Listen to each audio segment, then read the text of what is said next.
Hello, everyone. Welcome to another episode of the U Talk Show. God, I've said that I don't know how many times in the last couple of days, but we are We've had a lot discussing of work something to do. very.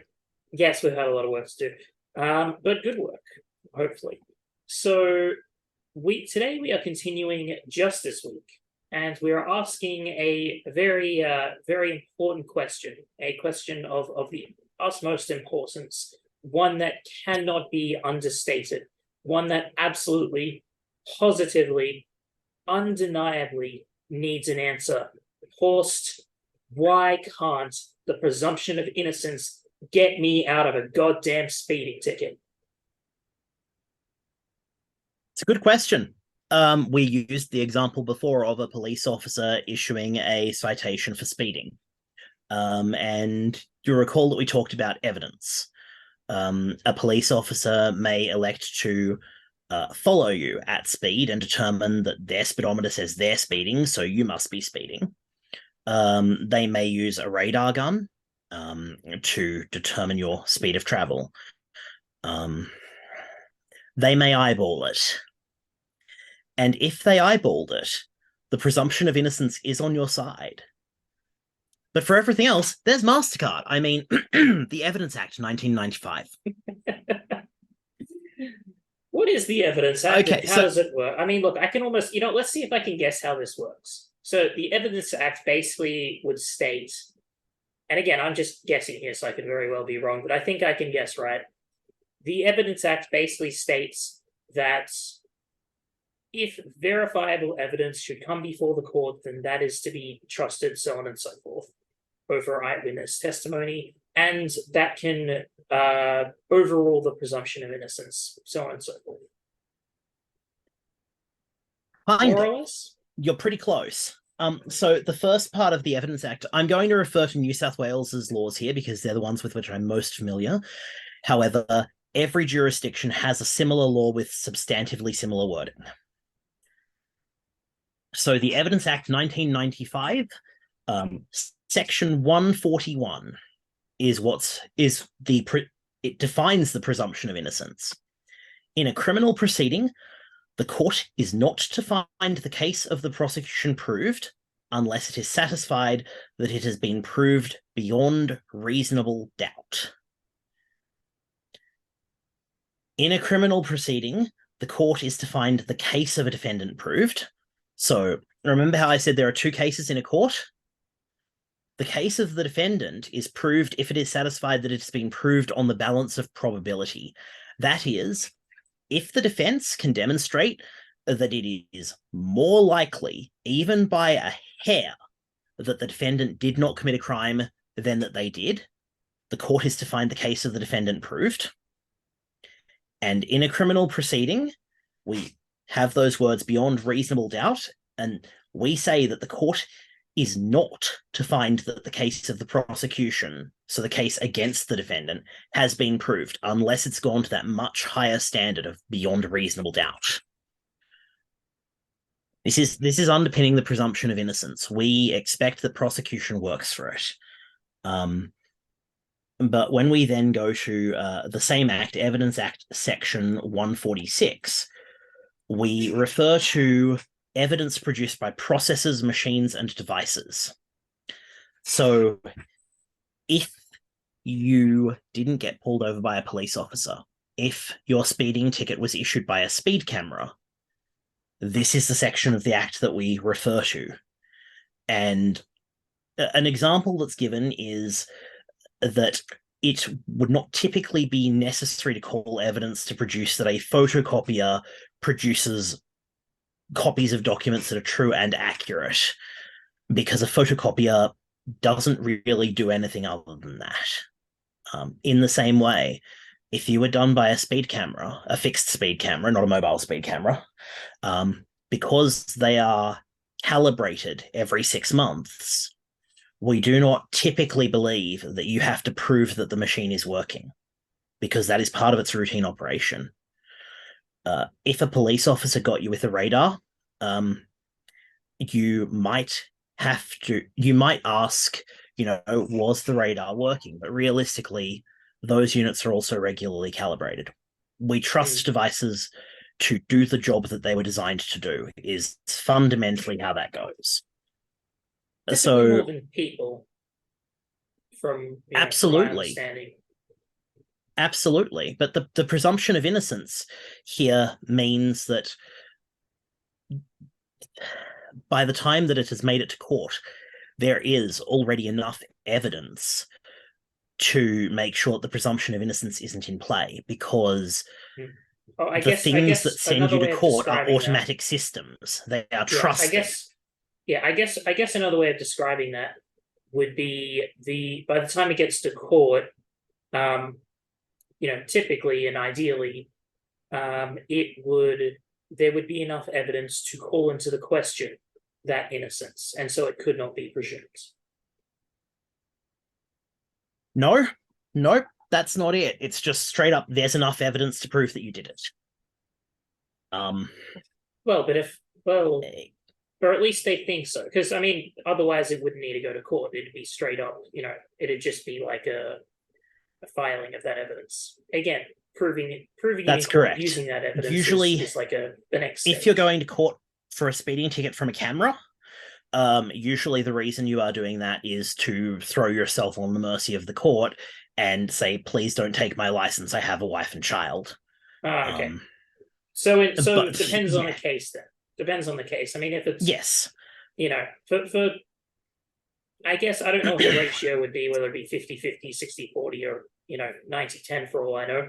But generally speaking, in a certain portion of cases, it'd be you're just asking for the court's mercy, and your guilt is basically being determined. Or in a certain portion of other cases, it would be that your innocence cannot be presumed, because there's enough evidence to call that into question. Therefore, it's up to the court to determine that. Yes. Okay. And again, in the case of our speeding ticket, if you were given a speeding ticket by an officer, if you're accused of doing 140 in 110 zone, we can realistically presume that the police officer knows what that looks like, because if you're doing 140 kilometers an hour, even if your speedo only says you're doing 125, you are still very obviously aware that you're speeding. Yeah, I mean, if a police officer says you were doing 115 if a police officer says you were doing 115 to 110 zone, then there is considerably more room for doubt, and that's where we talked about reasonable doubt in the Evidence Act. At that point, that police officer, without being backed up by a radar gun or by a fixed speed detection device, they're going to have to, at that point, really defend what they've said. And listening to this does not create any sort of lawyer-client relationship, in no small part because I'm not a lawyer. If a police officer says that you're doing 115 to 110 zone, you decide to take it to court, there's every possibility the police officer might have better things to do than show up to court that day. At which case, a court will often find that you should exercise sound judgment when driving, which is, of course, always true. And they may very well be inclined to say, don't come back for this. Like, don't have this happen again, and we'll call it square. Okay, so they might just, where it's, I guess, harder to tell, and I guess not really worth the time of the court or police, or the officers in question, they might just kind of, almost like with a wink and a nudge, just be like, look, it could have gone either way. It doesn't matter too much. Just try not to have it happen again. Forget about it. Yeah. Okay. If it could go either way, the presumption of innocence is on your side. If they have you dead to rights, the presumption of innocence just means that your guilt is established that much more firmly. And if you didn't actually do it, let's say you show up and you go, Your Honor, this citation that I've gotten in the mail from a speed camera, it clearly says that I was driving a red Hilux. I don't own a red Hilux. I have this little yellow Toyota Corolla. I drove it in today and I was driving it on the day. I don't know how this happened. Then the judge, that's still that's still enough to introduce reasonable doubt. Maybe there was a computer system that misidentified you as the driver of the vehicle. Mm. And in that Okay. case, there's reasonable doubt. Okay. Yeah. And actually, on, I guess, the previous note, I think that's kind of interesting because it kind of almost it seems almost like a kind of like they're like in certain cases they might drop the strictly legalist philosophy um if it's not really worth the time that it would spend on it, and go with more of a again, that kind of a wink and a nudge. I was thinking like cultural, but it's more of a humanist philosophy. It I is guess like humanist. humanist. Yeah, it's Like if you are, basically. Yeah. there are roads in Australia. I'm going back to traffic law here. There are roads in Australia which are signposted for 110, and the people who travel those roads frequently do 140. And the local police don't really do anything about it because those roads are not really trafficked well. They're only traveled by people who already know the road super well. There's not really anything to hit. There's not a point in enforcing that law. Like justice, going back to what is justice, justice is more than a rule book. It has to be more than a rule book because, as we've It's also more, covered with why do judges consider precedent, the rulebook can't account for every situation, and we still need human judgment in the administration of justice. So it seems like what you're saying is very much, it's more than just a legalist, it's more than an application of legalism or a legalist philosophy. It's very much, to have true justice, you need a degree of humanism in there. And You need a taking crumb of into, context. yeah, well, that's what I was going to say. Like I was going to say a bit of cultural context as well in certain cases, I'd imagine. Well, also factual context. Going back to the Crimes Act with regard to murder, it specifically calls out what is referred to as a mercy killing, which would these days more properly be referred to as euthanasia. That isn't actually legal yet. So if you have a friend who has like very, very advanced cancer and they just cannot they cannot find it in them to live another day, and you help them. Full motive, still murder.